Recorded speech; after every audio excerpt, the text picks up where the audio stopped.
òrìṣà bí ìpè tí gbogbo yìí ti bọ̀ Big Dome àjọ̀nú èèyàn nínú àwọn tí wọ́n ń yaṣẹ́ orin lórílẹ̀‐èdè Nàìjíríà.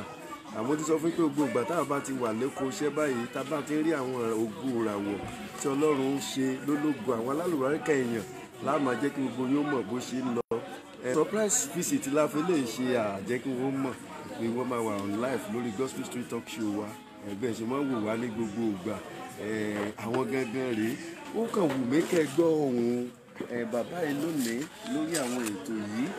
Ọ̀pọ̀lọpọ̀ yín lẹ ti rí ọ̀pọ̀lọpọ̀ àwọn iṣẹ́ káàkiri orílẹ̀-èdè Nàìjíríà. Ẹ lè má rí àwọn lórí kíní TV ṣùgbọ́n lẹ́yìn náà àwọn gangan ọwọ́ wọn lẹ̀ ń rí láti ìbẹ̀rẹ̀ títí dé ìparí. Báyẹ̀ ti wo àwọn iṣẹ́ ẹsẹ̀ ń wẹ́lẹ́, ẹ ti wo àwọn iṣẹ́ Esther Ìgbẹ́kẹ̀lé, ẹ ti wo àwọn iṣẹ́ Saheed Òṣùpá àti bẹ́ẹ̀ bẹ́ẹ̀ lọ tèmi ò tẹ̀ lè dárúkọ tán. Wọ́n wà ní pẹ̀lú mi lónìí àwọn lakamọ́ oko eré tí wọ́n ti wá tún ṣe iṣẹ́ tí wọ́n ń ṣe àgbékalẹ̀ àpòpọ̀ ìmíì tó máa tó wá sí ojú ìwé. Ẹ bá mi dárúkọ gbogbo àwọn olólùfẹ́ yín àwọn Lobatan fans káàkiri gbogbo Nàìjíríà. Ẹ káàárọ̀ Lobatan fans. Orúkọ mi ni Ọládípọ̀ Òrìṣàdípẹ̀ tó máa rí pé ní Big Dome. Ọmọ bíbí ìgbogbo ní Big Dome. Ọmọ Ọ̀wọ̀ ni mí. Ìlú Ọ̀wọ̀. Bẹ́ẹ̀ni. Olú Instagram fún ìlà ìtọ́lẹ́mì tó fẹ́ẹ́ nìkan kó máa bẹ́kúta ni. Ṣé ẹ mọ ní lọ́wọ́ báyìí? Mo ń try lẹ́gọ̀ọ̀gọ̀. Ọlọ́run kì í ṣe Ọlọ́run wá fìdí yín kalẹ̀ sílùú Èkó. Bẹ́ẹ̀ni. Tó tó mélòó tẹ́ ti wà ní òṣè àyà fídíò àti gbogbo ẹ̀ báyìí. Wọ́n máa wò ó sí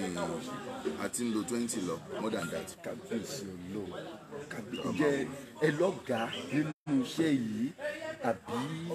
ẹ kàn yà síbẹ̀? Long story ni alọ́gà Ọlọ́run dẹ̀ tún lọ́gà wa gẹ́gẹ́ mi sìn torí experience oríṣiríṣi la gbà múra ọlọ́wà sọ di òdìdí gẹ́gẹ́ mi sìn but nígbà tá a máa bẹ̀rẹ̀ náà ní bí editing stuff àkọ́kọ́ ṣe àtàkùnkè ká tún yà sọ́nà bòmí ọ̀rọ̀ music stuff wà music yẹn mi ò lè sọ pé bí a mú lọ́gà lórí ẹ̀ torí ẹgbẹ́ ẹni tó bá pera ẹ̀ lẹ́dítọ̀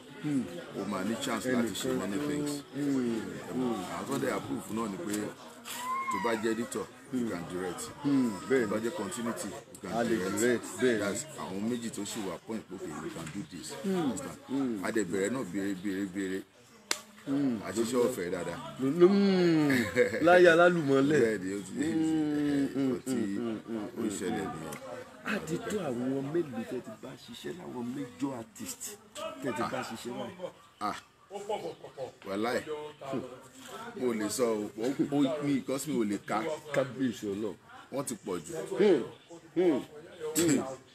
Tí bá ka gan-an. Lọ́mọlọ́mọ wọlé wọ́n ti pa. Ó ti ẹ̀ pọ̀ gan. Mo ká máa dúpẹ́ Ọlọ́run bá. Ẹ bá ń dárúkọ díẹ̀ lára àwọn ìràwọ̀ òkìkí ńlá lórílẹ̀‐èdè tẹ́ ti bá ṣiṣẹ́ pọ̀. Alhaji Wasiu Pasuma ọ̀gá ńlá. Alhaji Sule Malaika. Alhaji Saheed Òṣùpá. Ó gba àwọn olórin ẹ̀sìn. Alhaji Sefu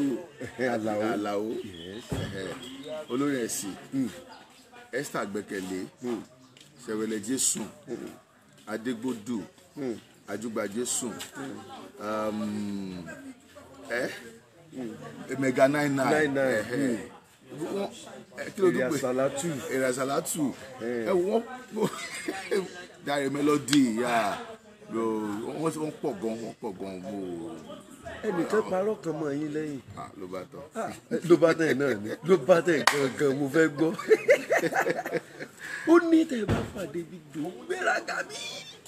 ó ní Big Doe tó jẹ́ pé bí ó ṣe ṣe rè é bá tó bá ju owó níbẹ̀ ó lè ní ká lọ mú 30 million wá kí tó ya fídíò mo ní kí ló wà lè tó bẹ́ẹ̀ ṣe ló bá tán náà lẹ parú rọ ẹ̀ mọ́ pé ìjọba ká ló bá tán mọ́ ẹ ṣàlàyé ara yín o wọn pàwọn náà máa wò wá lórí ètò yìí báyìí ẹgbọ́n ṣe bọ́ ṣe pè mí lẹ́ ń jẹ́. ẹ bọ́ ṣe pè wá láyé as Big Doe ṣẹgẹt tọ́mọ́tò pa à ń gbéraga ẹ pé ìhà tí n bá kọ sí mi ò kọ sí ẹlòmíì ẹgẹ́ mi sì òun ni ti ọ̀rọ̀ ìgbéraga stọ̀ ọlọ́run ló ní ó lè gbé kọ ọlọ́run ló ní ìyẹn lọ́wọ́ ẹgẹ́ mi sì mi ò lè sọ pé tí bá ní mo gbéraga ọ tí bá gbé mi ò gbéraga ó lè jẹ́ rìn nígbà mi ló sì fẹ́ lómi pa báwo ló ṣe rìn ìyẹn ti bọ́ sí lára ṣẹgẹ́ mi sì ọlọ́run nìkan ló lè dá ẹjọ́ yẹn ṣẹlẹ̀ stance ìgbéraga dẹ̀ kó oríṣiríṣi ṣẹgẹ́ mi sì torí bẹ́ẹ̀ mi ò lè sọ pé báyìí level yẹn ṣe ok for instance bẹ́ẹ̀ ṣe wá ń sìn surprise package lè tí bá gbéraga màálí ẹ̀ lè ṣe pé àfẹ́rẹ́ náà lọ kò ṣe ti ń sìn number one thing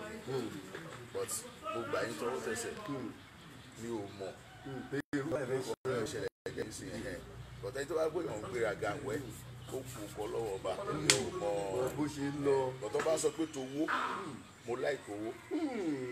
torí ọbẹ̀ tó bá dùn owó ló pa tó bá fẹ́ good job pay good money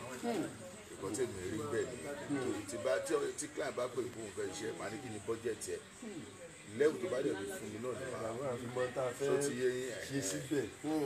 lẹ́wù yẹn ṣe rí nù. bá a ṣe ń gbétò lọ ní ìkan náà àwọn àgbà sọ̀rọ̀sọ̀rọ̀ lórílẹ̀‐èdè Nàìjíríà ní ìpínlẹ̀ Ògùn yìí ti bá wa lórí ètò Olúmídé Awólọ́wọ̀ àwọn kan pè wọ́n ní Gẹ̀dú master àwọn kan pè wọ́n ní Ọ̀rọ̀bọ̀ pìrìsẹ́ńtà kò sí tẹ pè wọ́n tí wọ́n jẹ́ nú ẹ̀ àgbà òṣèré wọ́n ti kópa ní ọ̀pọ̀lọpọ̀ sinimá látọ̀ náà sinimá tó jáde láti iléeṣẹ́ ìrẹsẹ̀ ti wá àjọṣe láti bẹ̀rẹ̀ àwọn ẹlẹ́ni àkọ́kọ́ tó lọ́wọ́ fún ní online radio station ní Abẹ́òkúta bí ní àdúgbò ìyàwó àìní ọ̀dẹ́ tó bá ṣe náà bọ̀ lọ́dọ̀ Big Doe lọ́ní àwọn ló ń fẹsẹ̀ kan mọ́ Big Doe lọ́jọ́ dé ìlú Olúmídé àwo ẹgbẹ́ mi dá sí ọ̀rọ̀ tó wà nílẹ̀ yìí à ń fọ̀rọ̀ jomi tó rò pẹ̀lú Big Doe ẹ̀wọ́n ti dákọ̀ lára àwọn tó ti bá iṣẹ́ àwọn bàbá Pasuma àwọn Mega 99 Ṣẹ́wẹ́lẹ́gẹ́ ọ̀pọ̀lọpọ̀ tó ti pọ̀ tí wọ́n ti jọ ṣiṣẹ́ pọ̀ ibẹ̀ náà la dé mo wá sọ pé lọ́la ara lọ́sọ̀ pamọ́ ni pé wọ́n gbé rajà gbogbo wọn ẹ bá dá sí ètò tó wà lẹ́yìn. ẹ ṣé mo kí pásítọ̀ Gbàládé Olúwaṣínàmí Peter ṣẹṣẹun ẹkú iṣẹ́ ẹni táwọn dẹkùn àbálàlejò náà àdúgbò lọ́wọ́ àwọn náà ẹni Big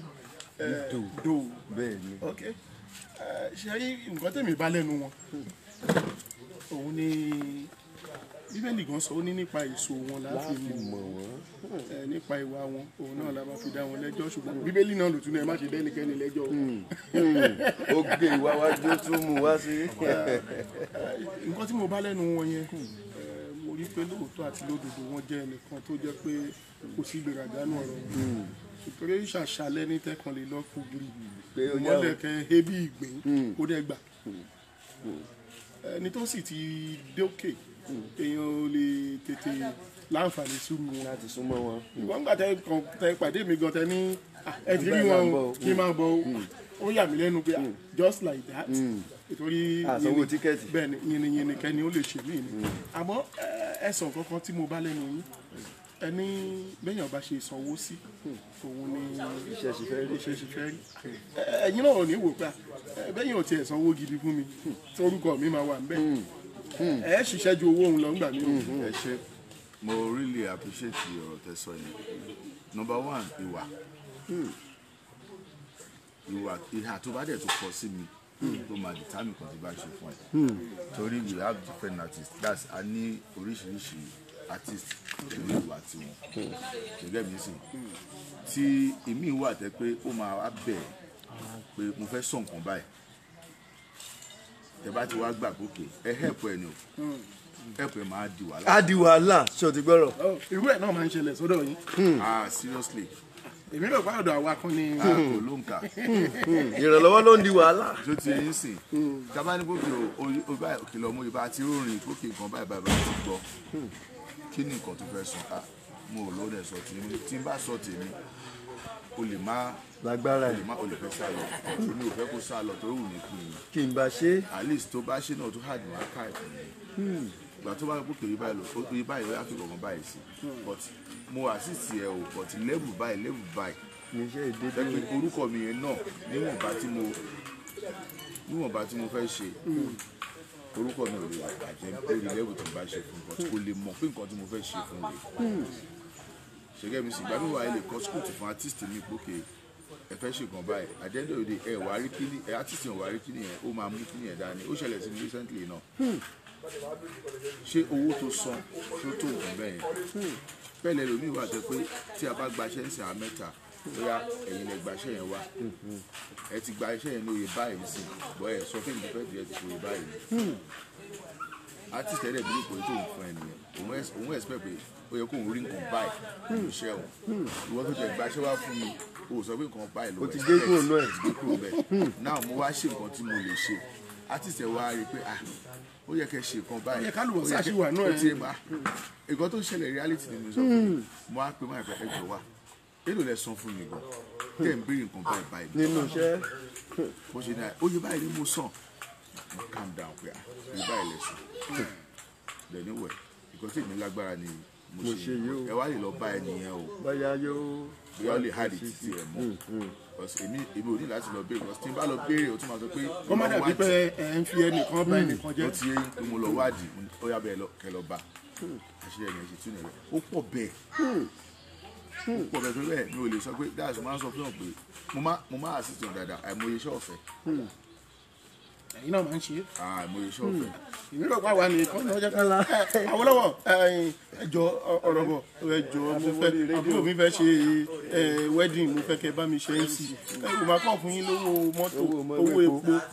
ṣé epo nìkan ní lámọ̀ọ́lá ọ́ìlì ò sí inú mọ́tò táyà ò sí mẹ́. sáfíìsì wà mẹ́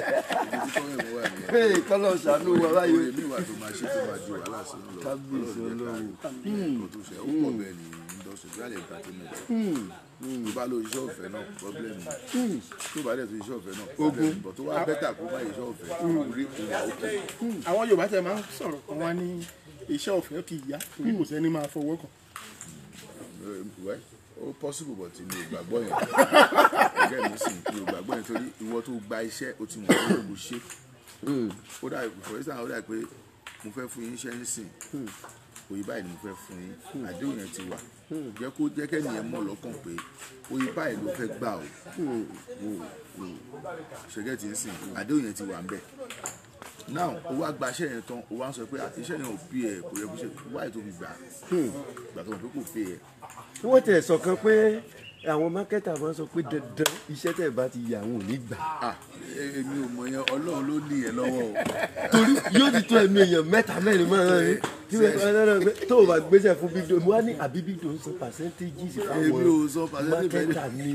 wọ́n sì jọ pàdé àpò pọ̀. èmi ò sọ èmi tí kò sọ lẹ́kọ̀ọ́ pé ìwà ni gbogbo nǹkan ṣẹ́gẹ́ mi sì àlùbáríkà dẹ̀ ló dúró àìmọye dàrẹ́tọ̀ tó jù mí lọ dáadáa tí mi ò mọ kọ́tà nǹkan tó mọ̀ jẹ́ pé wọ́n lè máa rí jẹ́ pé ìwọ̀nba tá a bá ṣe tálùbáríkà bá wọ̀ wọ́n máa rí kò dẹ̀ ní tó fẹ́ nìyẹn àwọn náà ti ṣiṣẹ́ dáadáa rí pé tá a bá ṣe a lè kó gbogbo mọ́tò ayé ká fi design tó bá máa jáde wà ní rọ́bìṣì ló ṣe ó ti wà dáadáa rí kọ́lọ̀ sọ pé kóun fa mi sọ̀rọ̀ yàn kò sí ẹni tí ò pass many things like okay ìkọ̀ báyìí ló ń face ní ayé òun ṣẹlẹ̀ bí level yẹn ṣe rí nìyẹn tí dókítà kan bá sọ pé mákítà kan Big Doe ó yọ lọ́wọ́. bóyá ṣe mọ̀ pé nínú orúkọ náà ẹni bá ṣẹ́rìṣì orúkọ bó ti wù kán sanwó tí ò pé èfò tó á parí iṣẹ́ sínú ẹ̀fọn rẹ̀ nítorí pé ó mọ̀ pé iṣẹ́ yẹn náà sì lè ta òun bóyá nǹkan táwọn mákẹ́tà yẹn rí nìyẹn tó fi wá wò pé anything iṣẹ́ Big Doe má yiri ẹ̀ wò ni. èmi ń gbọ́ lọ mákẹ́tà ń tèmi mi ò lè sọ pé mo wà lórí chartered director gbọ́dọ̀ marketer because mi ò bá marketer púpọ̀ ṣe ó dẹ̀ lójú marketer tí mo bá ń bá ṣe ẹgẹ́ mi sì torí mi ò àwùdọ̀ sọ lórí afẹ́fẹ́ because èmi wà tẹ́ pé o lè ṣubú láti bẹ̀ mi wà tẹ́ pé o lè di láti bẹ̀ torí bẹ́ẹ̀ bá rí pé òkè o fẹ́ bá owó marketer ṣe o lè ship from that place èèyàn mi lówó náà èèyàn mi náà dẹ̀ tún lówó ṣẹ́gẹ́ tí ń sìn but gbogbo wọn kọ́ náà lọ pé o bá gba bí o gba 2 million lọ́wọ́ èèyàn kan o ò lè gba 2 million lọ́wọ́ èèyàn kan torí everybody ló mọ bí ṣó ti yẹ yín sìn bí ọ̀rọ̀ lẹ́wù directing stuff ṣe jẹ́ ní industry mi nǹkan tí mi lè sọ gbàbẹ̀ lórí kíni yẹn. ọ̀dà ó tó di pé àyọ̀ǹda yín àwọn upcoming one ẹlòmíì lẹ́bùn ṣùgbọ́n kò ní owó tí ó fi ṣe jẹ́ tí ẹ̀ ní ìlànà kan lẹ̀ fún àwọn tó ń bọ̀ lọ́nà láti ràn wọ́n lọ́wọ́ púpọ̀ wọn náà tán bá dé ibi tán ń lọ wọn kì í rántí lóore o ṣùgbọ́n kì í ṣe ibùn gan nínú bíbélì Jésù ṣe oore fún èèyàn bíi 10 ẹnìkan ló wá dúpẹ́ ìwé ìlànà tiẹ̀ wà fún wọn. ìlànà wà dáadáa. fẹ́ ìṣe. yíyà ẹgẹ́ mi sì ìlànà wà dáadáa but ẹ̀mọ̀ pé ìgbà mi wà tí yàn bá àti sọ́yọ́ kan pé àìmọye oore mi tí yàn máa ṣe tó máa tún di wàhálà síyàn lọ́rùn tẹ́ pé létà wọn ò ní sọ pé ṣé wọ́n ló ṣe báyìí. ní ẹ̀rìndínlógún tẹ́lẹ̀ dání ipe ṣé orí ẹni ìwọ́gbà pẹ̀lú mi. orí laptop náà láti máa ṣe. ó yẹn lọ́wọ́ kù sí i. torí tí wọ́n bá fún wa lórí gòkè kọrin ọkọ̀ sórí WhatsApp àtàbá pé voice yìí ò wá òkè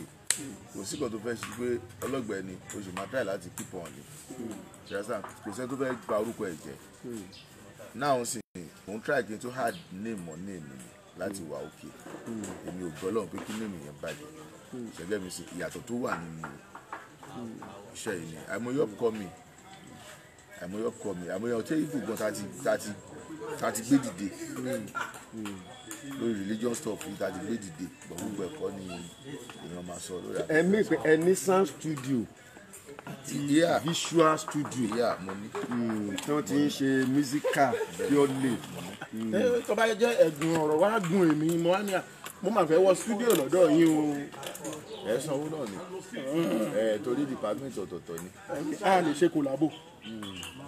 kòlábò oríṣiríṣi torí kòlábò ń gbà mí máa ń di wàhálà. láì ṣe boxing day. ẹ mọ̀ ṣe pé kòlábò yẹn ó ti wà dáadáa tí a ti ṣe ṣẹ́gẹ́ mi sìn at the end of the day we pay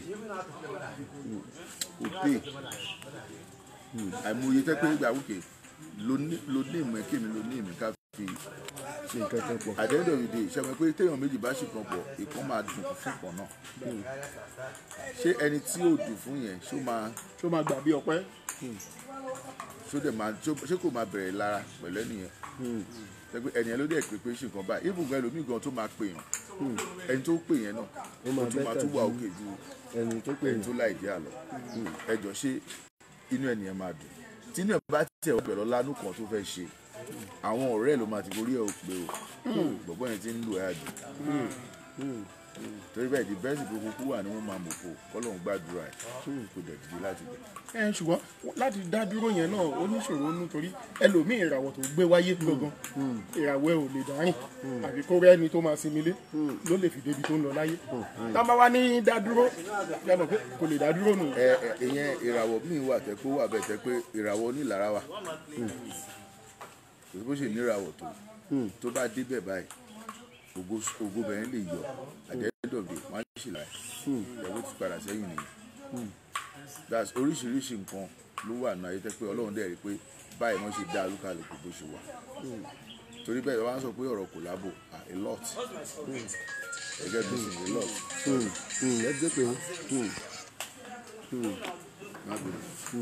hello ẹ jẹ́ kí n pẹ́ padà bí ẹ̀ ń pẹ́ padà kí ni ẹ jẹ́ ń tẹ̀ bẹ́ẹ̀ pé àwọn ìpèníjà wo lẹ ti rí tó jẹ́ méjọ nínú iṣẹ́ rẹ. ó pọ̀ o ṣé asden la fẹ́ sọ ni ṣé àwọn location gbà mí gan àmọ́ kan tá a fẹ́ yà mọ́. kí ló fà á ṣé àìsówó ńlẹ̀ ni àbí. owó mi máa wà ńlẹ̀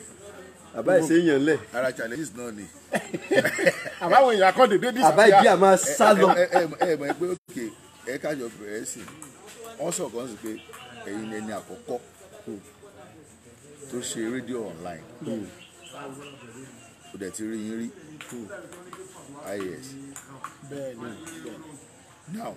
ẹ jọ̀ọ́ jẹ́ kí n sọ fún yín ṣé ẹ̀yin nìkan ló wà ń bẹ̀ sí ṣe rò pé bẹ́ẹ̀ ṣe wà bẹ́ẹ̀ ṣe jẹ́ ẹ̀yin àkọ́kọ́ yẹn ọpọlọ yẹn ẹ kàn rò lọ́yọ̀ kan ni pé ó wù mí kí n ṣe kan báyìí ẹ wá rówó fi develop ẹ láti ṣe àìbẹ́ẹ̀kọ́ ṣe rántí pé bẹ́ẹ̀ ṣe ṣe yẹn inú èèyàn mẹ́wàá ò dùn sí bó ṣe máa bàjẹ́ náà máa wá ẹni tí èèyàn bá máa dùn sí ó lè má ju èèyàn méjì lọ ẹjọ́ tí èèyàn mẹ́wàá tí èèyàn bá dùn sí báwo lè èèyàn méjì yẹn ṣe máa lágbára tó èèyàn mẹ́wàá ṣé kò ní sún ẹ̀yìn náà ọ̀tún báyìí pé ẹ wá ní good follower láti ṣe you not do it at least challenges mo kò le jù nínú ayé mi nígbà tí mo music industry tọmọṣẹ́ mi kú ń bẹ̀ tọmọṣẹ́ mi kejì dẹ̀ jóná ń bẹ̀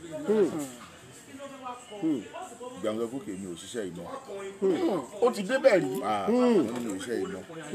wọ́n lọ ń fọ̀rùn kẹ́ ọba Síónì òun ni mò ń yaṣẹ́ lọ́wọ́ ń gbà yẹn mo lọ ṣẹ́ mi lọ fi jóná ẹgbẹ́ mi sìn lọmọṣẹ́ mi fi jóná nígbà yẹn ọba Síónì wá pè mí pé tí n bá fi ṣẹ́ ilé ẹ̀ ń sìn ibi tí mò ń lọ tí mo mọ̀ kan tí màá bá ń bẹ̀ wá ní Big Doe máa ń pa ọ̀tọ̀ ọ̀nà ẹni try kò tọ̀ torí mi ò níṣẹ́ mi iṣẹ́ tí mo fi bẹ̀rẹ̀ náà yìí ó pọ̀ torí iṣẹ́ yẹn ó ẹ̀mọ̀ ìgbà tó jáde ó wọnú ara wọn lọ mi ìwà lè sọ pé iṣẹ́ pọ̀ tó jáde léra wọn tẹ́ pé iṣẹ́ báyìí but iṣẹ́ kan wà tẹ́ pé tí mákẹ́tà bá kó á kàn máa rẹ́rìn ẹ̀yẹ́ tí ẹ bá jáda tí bá pè áwòfà ni ẹ̀rín ni torí owó ti wà káǹtì dáadáa because target wọn ni orúkọ mi nígbà yẹn iṣẹ́ tó bá ṣe kó má move on bàbá tó lọ́wọ́ sọ pé kì í ṣe ìyẹ orúkọ ẹ̀ wọ́n bí pọ̀ mọ́ ipò kan ló ń ṣiṣẹ́ lọ́wọ́. orúkọ wo lẹ̀ ń jẹ́ tẹ́lẹ̀. orúkọ mi náà ni Ọládìpọ̀ ni mo jẹ́ nígbà tẹ́ bá wo omi tí ojú mi náà Ọládìpọ̀ ló wà ń bẹ̀ tẹ́ bá wo sáwọn làbáìkà àkọ́kọ́ náà Ọládìpọ̀ wà ń bẹ̀. kí ló wá dé tó wá fi di Big Doe paluda paluda. ìgbà tí mo rí pé wọ́n ń target mi at least ẹ mọ̀ pé tí wọ́n bá rò pé ọ̀nà kan rèé ló ń gbà tó dẹ̀ tún pè sọ́nà mi wàá wò pókè ṣé kò lọ fún ògbà tó wá ń fọ́ sàyẹ̀ láti lọ pé ìgbà míwà tá a máa kúrò location tá a máa gba owó ńlá tí n bá máa padà wálé ó lè jẹ́ 5,000 ló máa kù sí mi lọ́wọ́ ẹ wá mo dẹ̀ fi lélẹ̀ fún 2-4 days ṣé 5,000 mo fẹ́ fún ìyàwó àtọmọ tí bá tó fọ́ọ̀nì ìdìbò wọ́n ṣe ń gbà kọ́tẹ́ pé mò ń bọ̀ láti jẹ bóde àlọ́ṣiṣẹ́ ni owó tó kù sí mi lọ́wọ́ is 5,000 mo dẹ̀ délé mi ò rí 5,000 naira. Olúwa o. mo dẹ̀ jìyà iṣẹ́ yẹn náà bó tún ṣe jáde tó wọn tó accept ẹ̀ pé iṣẹ́ yóò wà okay. to appreciate. marketer kan ti sọ fún mi rí pé tí òun bá fún mi ní let's say 200,000 naira máa forúkọ bu marketer yẹn láṣìírí pé òun máa túṣẹ́ mi wò 100 million times ó bọ̀ tó bá fún ẹnìkan ní 1 million ó ní òun ló máa dè lọ sí factory fara ẹ ṣàmújáde bẹ́ẹ̀ mo dẹ̀ ń sunkún wọn lọ́jọ́ ni tọ̀dọ̀ mi máa rí bẹ́ẹ̀. ló máa dì bẹ́ẹ̀. ṣẹ́gẹ́ mi sìn bọ̀ lẹ́nìí mo dúpẹ́ Ọlọ́run ọba pé ìgbọ́ tí máa yẹn ṣe mo wá iṣẹ́ kan fún òun ló ń bẹ̀ mí pé kìjọ ó dẹ̀ sáré sẹ́ǹdì ẹ̀ lọ torí olójú àwọn akẹ́tà ti rẹ pé wọ́n wo pípí kọ́ọ̀pù mi wọ́n bá ti gbà wọ́n ní consent direct. wọ́n ti gbàgbọ́ pé ó débẹ̀. ó ti mọ àgbà máa yìí sọ̀mọ́ báyìí báyìí ó dẹ̀ bẹ̀ mí pé aṣọ wọn pé mi ò lè wú iṣẹ́ wọn pé iṣẹ́ ìbẹ̀rẹ̀ ẹ̀yìn mo wá sọ fún ọkọ̀ mi òkan tí máa yìí sọ́njọ́ kìíní àná àwọn alágbára marketer ní industry ni o bóyá kékeré industry ẹgbẹ́ mi sìn tó tí mo fi decide pé no ẹgbà tí mo decide pé wẹ́ mo change orúkọ mi nìyẹn pé jẹ́ kí n tiẹ̀ change ẹ̀ wò ná káwọ̀ kan tó fẹ́ ṣẹlẹ̀ ọjọ́ tí mo change orúkọ yẹn sà orúkọ yẹn iṣẹ́ yẹn boom iṣẹ́ wa boom léraléra ìgbà tí mo change orúkọ yẹn bí a bí àlá níwájú Ọlọ́run àti èèyàn àlá ni mo ti rí orúkọ yẹn Big Doe yẹn Doe gangan náà gbé wá fún mi Doe yẹn is Dípọ̀ Olùṣàdípẹ̀ Ọlọ́runpọ̀ that's double O and D ìgbà tí a parí iṣẹ́ yẹn tán pé kí n lé orúkọ ìyá káwọ́là pé kí n lé orúkọ pé kí n lé directing nìkan ní àṣekọ́ fi orúkọ yẹn sí mọ́ ẹni sòrò wọ́n á wọ second office mi làwọn pa ẹ fi dóò sí jàre wọ́n ní ẹsẹ̀ àbáyé wọn jẹ́ dóò ìdìrẹ́tọ̀ dóò àbí ọ̀rọ̀ wọn àti kí wọ́n wá fẹ́ ṣe báyìí mọ̀ ìkọ́ tèmi dẹ̀ rí nìyẹn mo kàn wọnú ọ́fíìsì kejì ni mo wá wúra mi náà I'm big now. ìyẹn ló wá sí. ẹ wo ẹ fún big dose bọ́lá ṣe gbàdúrà ló bá bọ́ sí rẹ́gí. ọlọ́run gbàdúrà. location tá a wà báyìí iṣẹ́ ìsìn là ń yà ní fújì ní àtìlẹ́. iṣẹ́ ìsìn gospel artist náà dẹ̀ wà níbí báyìí. ọkùnrin ni wà bóbìnrin. èmi mo fi bèrè lé pé ètò yìí a máa ń fi dọ́gbọ́n ṣe ìpolówó ìgbéjáde ìgbélárugẹ àwọn tí wọ́n níṣẹ́ ìránṣẹ́ orin eré ìtàgé creative ministry one way or the other ẹ̀sìkò sí ń dá ká yín mọ́ irú àwọn náà ká má tiẹ̀ dá ojú wọn mọ̀ lórí ètò yìí ètò rẹ̀ àmọ́ tí ètò yìí lọ ó dàgbà náà lẹ́yìn aṣẹ́ bàbá Ondo ètò yìí jẹ́ akẹ́kọ̀ọ́ òtù kí n táàtù iṣẹ́ yìí gbà yẹn náà wọ́n ní kí n gbẹ bàbá dàlà bàbá o àwọn náà ti wà lórí ètò wọn wò wá báyìí mo rí i pé wọ́n rí yín báyìí náà ní mo rí i pé ó dà pé wáyà lára ẹ̀ lábẹ́kúta ńgbà náà ní police station àdàtọ́ mo rí àdàtọ́ ńbẹ̀ ẹ kú ohun láti ẹ̀kan ẹ ti ṣe iṣẹ́ gidi gan Ọlọ́run ó túbọ̀ fi èrè tó pọ̀ sí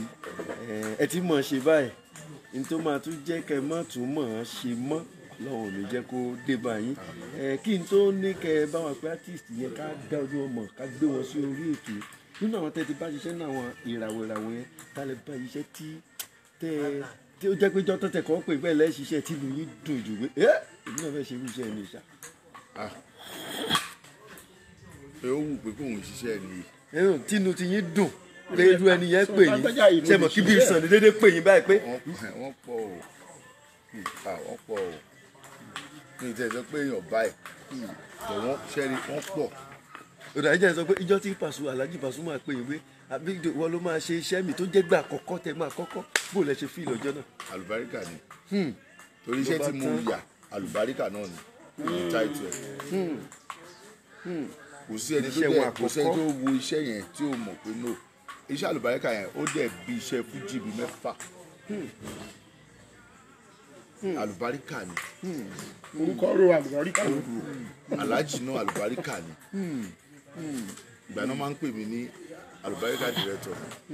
àlùbáríkà marketer àlùbáríkà artist nígbà yẹn. tẹ́tù máa mákẹ́tì náà ni. no that's àwọn marketer tí mo bá ṣe. marketer kan wà tó ti ń jẹ́ àlùbáríkà marketer. marketer kan ti sọ fún mi rí ó ní tó bá mọ̀ òun ó lóò ti rí owó pọ̀ tó wọ́n ní fún ẹ lówó. tó ti eyín eré mo rò pé ó ń ṣe but still náà àdúpẹ́ lọ́wọ́ bá. àwọn téèyàn bá rìn tí tó gbé èèyàn tẹ̀síwájú. torí bẹ́ẹ̀ kò sí iṣẹ́ tí èèyàn ṣe náà iṣẹ́ mi wà ẹ̀rí tí wàá sọ kínní iṣẹ́ mi wà tẹ́ pé kò sówó ń bẹ̀ wà àlùbáríkà tó wà ń bẹ̀. ó ju owó téèyàn fẹ́ gbà. tó mo sọ pé mo gbaṣẹ́ 60,000 naira mo mọ̀ fọ́ 60,000 naira tó bí jáde. jẹ́bẹ́ kì í ṣe pé bóyá o bá tìsí kan ṣiṣẹ́ bóyá o lógo ok mo máa àìmọye iṣẹ́ mi ta máa ṣe tẹ́ pé o ò ní rí 10 kọ̀bọ̀ jáde o dẹ̀ gbówó gidi but stress tó wà ń bẹ̀ lásán nǹkan tí artist fojú ẹ̀ rí lásán wàá máa blame ara ẹ̀ pé kí ló gbaṣẹ́ yìí fún torí bẹ́ẹ̀ kò sí ẹni tí Ọlọ́run ò fún kò bá ṣiṣẹ́ tọ́lọ́ bá ti gbà fún ẹnu iṣẹ́ ẹ̀ ní mọ̀ pé àlùbáríkà wà ní iṣẹ́ ẹ̀ ìbá lógo tí ó bá sí àlùbáríkà ń bẹ Ọlọ́run ò gbà. nǹkan tó tẹ̀ tí wá sí mi lọ́kàn mi wà mọ̀ bóyá ó ṣẹlẹ̀ sẹ́yìn náà bíi wọ́n pè wá fún MC ìyẹn lọ́dọ̀ tí a Mr. Awólọ́wọ̀ ẹ̀ máa bá wa ṣe MC o Ìgbò Èkó ẹ fún mi 100,000 Mr. Awólọ́wọ̀ ẹ̀ jẹ́ fún yín 50,000 Èkó ni màá kúrò l'Abẹ́òkúta màá gbé Èkó lọ MC tó wà lẹ́kọ̀ọ́ gan-an tó jẹ́ pé comedian ni wọ́n tó dángájíá ẹ lè rí 150,000 but Awólọ́wọ̀ ẹ jọ̀ọ́ ẹ̀yin ni mo máa ń follow yín ọ̀dà wọ́n san deposit wọ́n wá send invitation card sí mi ìgbà mo wá rí invitation card wọ́n hello ẹ sà mi ì ní lè ṣiṣẹ́ yẹn níye yẹn o ẹ sà màá gbà 200,000 lọ́wọ́ yín nítorí invitation card tí mo rí ni o ìgbà tí mo wá lọ sọ́dọ̀ wọn lẹ́kọ̀ọ́ kó tó dọjọ́ patí lọ́wọ́ sọ fún mi pé artist táwọn pè gbà wọn pé ńṣe ìgbà táwọn fún ní invitation card wọn ńṣe lòun náà wá kí àwọn lé pé tó iṣẹ́ tóun fẹ́ gbà tóun gba owó ẹ̀ tẹ́lẹ̀ òun ò lè ṣe níye yẹn mọ́ òun ǹjẹ́ ti gbà fún iṣẹ́ bẹ́ẹ̀ rí ẹ pé ẹ mọ̀ pé artist báyìí ni ẹ dẹ̀ ti sọ pé okay ẹ fún mi 1 naira o ṣùgbọ́n gbàtà wá gbà iṣẹ́ lágbájá ni màá ṣe ní 1 naira ọlọ́run má jẹ́ ẹ wò 10 naira ni màá ṣe. ó pọ̀ dáadáa even ìmí ìgbọ́n wà tẹ́ pé á fún ẹ lówó pé òun lòun fẹ́ ṣí fara hàn pé kò sí mákẹ́tà tó fẹ́ tà wàá wá help ẹ pé okay no problem jẹ́ kí n ṣe fún ẹ kò fara ṣe pẹ̀lú owó tó fẹ́ fún ẹ at the end of the day mákẹ́tà tó bá máa gbé fún heavy mákẹ́tà ni nǹkan tó fi mú àwọn directors ní ship nìyẹn àná èló ni bí tó gbà lọ́wọ́ ẹ̀ ṣe bí 100,000 naira ni ó wá ń gba 500,000 lọ́wọ́ ẹ̀ wọ́n ti gbà yí pé ẹ̀bẹ̀ ló fi ṣe kínní àníwọ̀ náà dẹ̀ fẹ́ sọ lẹ́nu náà ló fi gbà kó àìbó òun gbéraga as upcoming artist ó wá ṣetán ó wá di wàhálà mákẹ́tà mi wá gbà ó sì wá di pé iṣẹ́ kan wà iṣẹ́ tí mo ṣe lọ́dún yìí iṣẹ́ yẹn kò tó owó yẹn ò tẹ̀ sí ń sọ ìdí ẹ̀ tún ṣe ìlú Èkó kì í ṣe Abẹ́òkúta mo travel lọ síbẹ̀ yẹn ni but mo sọ fẹ́ nìyẹn pé ṣoṣo ìpè ó fẹ́ taṣẹ́ fún mákẹ́tà ni ó ní rárá o olóhùn ta fún mo ní sori tó bá taṣẹ́ fún mákẹ́tà wàláì wàá regret ẹ o ó ní àrárá ìwáṣà ó tún wá pè mí lẹ́gbẹ́ ó ní ẹjọ́ sà ó lóhùn understand ọ̀rọ̀ tí mi sọ yẹn mo ní mo ti sọ fẹ́ náà nìyẹn tí n bá àwọn mákẹ́tà kan wà tẹ́ pé tó bá taṣẹ́ ẹ̀ o ti gba owó gidi owó tó wá fún mi kò dẹ̀ tó ọ̀kan tẹ́ olórí mi nìyẹn náà ọ̀ tí n bá rí wàhálà ni o àwa ṣiṣẹ́ yẹn òun náà oríṣẹ́ pé no nǹkan tá a yà fóun ó mad pẹ̀lú nǹkan tá a ṣe pẹ̀lú owó tó fún wa tẹ́ kò tó ọ̀kan kò dẹ̀ pa àwọn kù ní kò sí kọ̀ọ̀kan ní kí ni o ìjà lọ́ba ìyá ẹ̀dẹ̀ débẹ̀ níwájú wọ́n ṣe wá dáadáa wọ́n ṣe wá bí ọlọ́run wọn ni àdúpẹ́ ọlọ́run ọba bàtà wa ń sọ̀rọ̀ yẹn mo wá ń wò pé bídò bá ṣe àmúlòkè ṣé kí n sọ̀rọ̀ gan fún ẹ bàtà bẹ̀rẹ̀ ọ̀rọ̀ yìí mo sọ pé ṣé mákẹ́tà ọ̀kan wà tó fẹ́ fún ẹ̀rọ ní àràrà àwọn ok sórí iṣẹ́ ìṣiṣẹ́ tó yẹ kó gbé sábẹ́ bẹ́ẹ̀dì tó bá wà lọ́kàn ẹ̀ náà tẹ́lẹ̀ kó fẹ́ fún mákẹ́tà kò sí ètò kan mi mọ́ pọ̀ mú fún ẹ lọ fún mákẹ́tà torí nǹkan tẹ ṣe fún wa nílùú yìí ẹ lè ṣe kọjá yẹn lọ́nà pẹ̀lú lẹ́bù tẹ wa lọ́yà ẹni màá tó bá wẹ̀ kó fún lọ́tà fún ẹ̀yọ̀ǹdẹ̀ fún ẹ̀ mo ní ẹ̀ mo tó bá rò bóyá ìlú ẹnìkan ló fẹ́ tà sí pẹ̀lú kọ̀tàyà yìí o ti ń gbogbo tèmi náà mọ́lẹ̀ nìyẹn mo fún ẹ lọ ṣe nǹkan tó bá wẹ̀ sí ìkúnlẹ̀ nìyẹn ìkúnlẹ̀ bẹ́ẹ̀ oríṣiríṣi kan bẹ́ẹ̀ ní ọ́fíìsì ní indọ́sítì tí ọlọ́run kan gbàdúrà àkọlọ́ ṣàánú àjẹ́ àmín kí làkọlé lè táwọn ṣe lọ́wọ́ báyìí. wọn ò tí ì fún ní táìtù ẹ̀mẹ̀ pé ìgbà míì wà working title máa ń wà. wọn ti ṣe ọ́díò tẹ́lẹ̀ ni. wọ́n ti ṣe ọ́díò àmúyẹ ọ́díò tẹ́ pé wọ́n lè pick ẹ̀mẹ̀ pé iṣẹ́ ó yàtọ̀ síra wọn. a jẹ́ pé wọ́n release ọ́díò tẹ́lẹ̀. no wọ́n ti release ọ́díò virgin ni tó ti ń sìn ó dìgbà tí wọ́n bá ṣe àgbékalẹ̀ òkè yá but working title la máa ń kọ́ fún wọn náà wọ́n ti ṣe àpò tó bá ti fẹ́ jáde. kí lórúkọ ẹni tí Ọlọ́run lò láti gbélé tí à ń pò pọ̀ lọ́wọ́. Mrs. Adéyínká Afọlábí. yóò sì bọ́jà lágbára Ọlọ́run kò wá ní jẹ́ àṣemọ́ tiwọn náà. bàbá yá Olúmídé Awólọ́wọ̀ sì ní nǹkan míì láti béèrè ká má bàa dà yín lágara ó tẹ̀ wá ká gbé yín lọ sí World Radio ní ìwọ̀nba yìí tẹ́ fi wà ní Abẹ́òkúta yìí káwọn èèyàn tún fi gbọ́ dáadáa lórí ètò wa yẹn ní World Radio mímọ̀ bóyá ní nǹkan míì tí. ẹ jẹ́ ká kàn ṣe kọ̀ bí ìgbàgbẹ́ fínú ọkọ̀ sọ̀lẹ̀ lébè ní abala sáà tá a wà yìí ìgbà tẹ́ ẹ̀ ń sọ̀rọ̀ bọ̀ lẹ́ẹ̀kan mention virgin òun ló wá mú mi rántí